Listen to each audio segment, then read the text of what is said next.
Good evening to one and all. My name is Bhavya. I am studying 8th class. I am from Dr. B.R. Ambedkar Gurukulam School at Velluthi.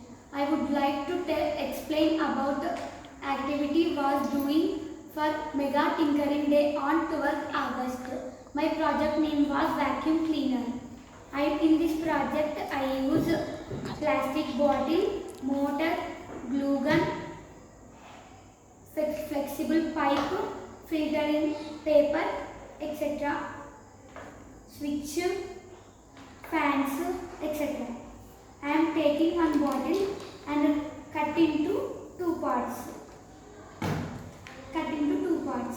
And I connecting the wires for DC motor and I am fixing fans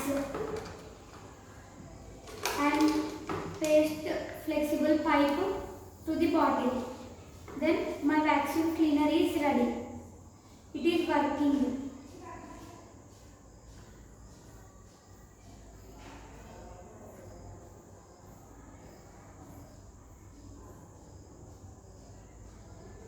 Thank you.